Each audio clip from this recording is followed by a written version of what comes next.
बिलकुल बेसिक मसाले वापरून छान परतून बनवलेली ही वांग बटाट्याची सुकी भाजी, सोबत लाल मिरचीचा तव्यावरती भाजून बनवलेला नादखुळा ठेचा आणि झणझणीत तव्यावरचं पिठलं, असा मुठीने फोडलेला कांदा आणि गरमागरम भाकरी, ही आहे महाराष्ट्राची असली गावरान थाली. या थाळीमध्ये फक्त स्वाद नाही मिळत, तर तिथल्या मातीचा सुगंध, शेतामधल्या पिकाचा ताजेपणा आणि गावच्या आपलेपणाची ऊब जणू पानात वाढली आहे असं वाटतं. हे फक्त अन्न नाही आहे, हे आपल्या मातीची आठवण करून देणारा एक अनुभव आहे. खूप बेसिक मसाल्यांपासून बनते ही वांग बटाट्याची सुकी भाजी. 8 गावरान वांगी आपण घेतलेली आहे. कट करताना जरा किडा वगैरे व्यवस्थित बघून घ्याल. एका वांग्याचे मी 6 ते 8 भाग करतोय साईजप्रमाणे. कापून घेतलेले वांग्याचे तुकडे आपण पाण्यामध्ये भिजवून ठेवलेत, म्हणजे काळे पडणार नाही. त्याचबरोबर 3 मोठे कच्चे बटाटे आपण पील करून घेतलेले आहेत. साधारणपणे त्याच आकाराचे तुकडे कट करून पाण्यात भिजवून घेतलेले आहेत. ही भाजी 5 ते 6 लोकांसाठी पुरेल. साधारणपणे 20 ते 22 लसणाच्या पाकळ्या, 1 इंच आलं आणि 3 हिरव्या मिरच्या खलबत्त्यामध्ये घालून या सगळ्या गोष्टी कुटून घेतलेल्या आहेत. ही भाजी आपण बिना पाण्याची बनवणार आहोत, त्याच्यामुळे तेलाची मात्रा थोडीशी जास्ती लागेल. 5 टेबलस्पून तेल गरम करणार आहोत. त्याच्यामध्ये घालूया 1 टीस्पून मोहरी. मोहरी फुटल्यावर घालूया अर्धा टीस्पून जिरा आणि 15 ते 18 कढीपत्ता, 4 चिमूट हिंग आणि आता घालूया कुटून घेतलेली हिरवी मिरची, आलं आणि लसणाची पेस्ट. 2 मिनिट परतून घेऊया आणि आता घालूया कच्च्या बटाट्याचे तुकडे. अर्धा टेबलस्पून मीठ घालूया, म्हणजे बटाटे जेव्हा शिजतील तेव्हा आतपर्यंत मीठ जाईल.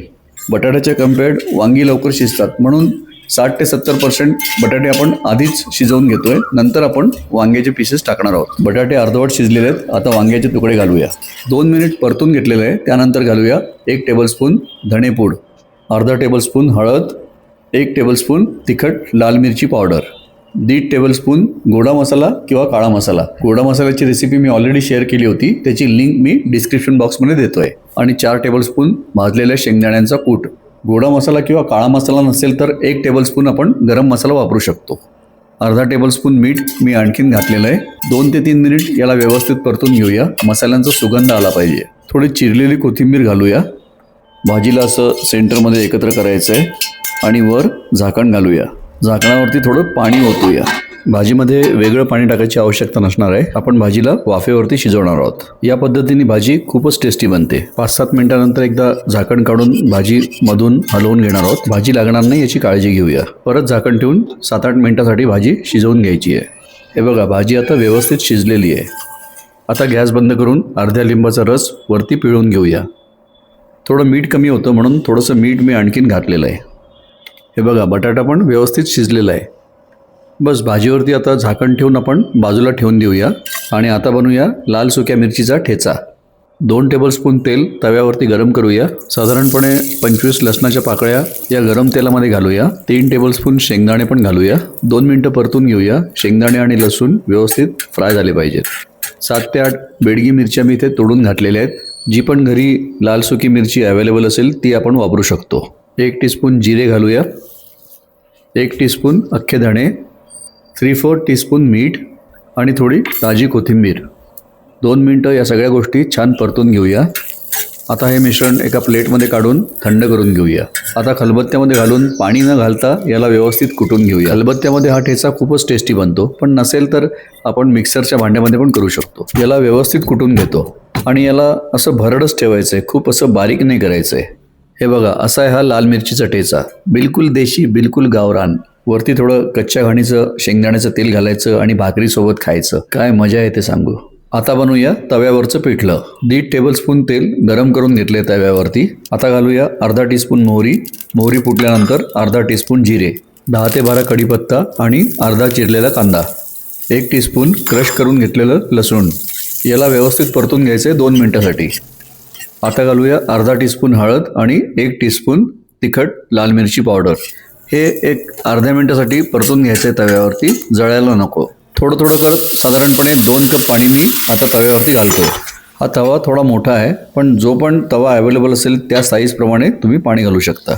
जास्ती करून लोखंडाच्या तव्यावरती हे पिठलं बनवतात. लोखंडाच्या तव्यावरती हे खूप स्वादिष्ट बनतं. 1 टीस्पून मीठ घातलेलं आहे आणि थोडी चिरलेली कोथिंबीर.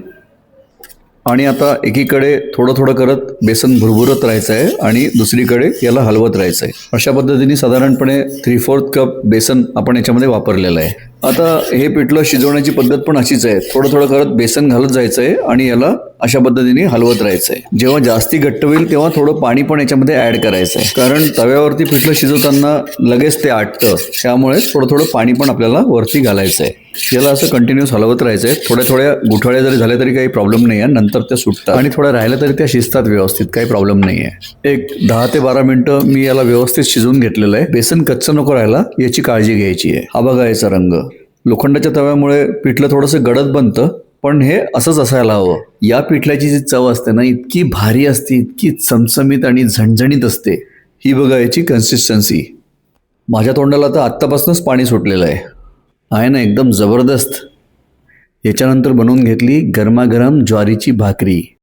परफेक्ट ज्वारीची भाकरी घरी कशी बनवायची याचा व्हिडिओ मी ऑलरेडी शेअर केला होता. त्याची लिंक मी डिस्क्रिप्शन बॉक्समध्ये देतोय.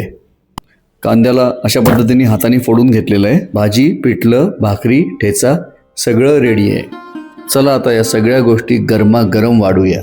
जेव्हा पण तुम्ही तव्यावरचं पिठलं आणि या लाल सुक्या मिरचीचा ठेचा वाढाल ना, तो वरती जे कच्ची घाणीचं जे शेंगदाण्याचं तेल असतं ना, ते वरती घालायला विसरू नका.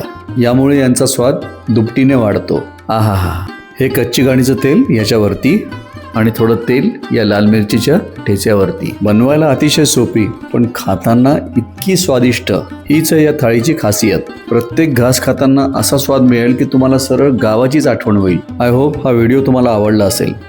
जर आवडला तर लाईक करा, चॅनलला सबस्क्राईब करा आणि बेल आयकॉन जरूर दाबा, म्हणजे माझ्या येणाऱ्या व्हिडिओचे नोटिफिकेशन्स तुमच्यापर्यंत पोहोचतील.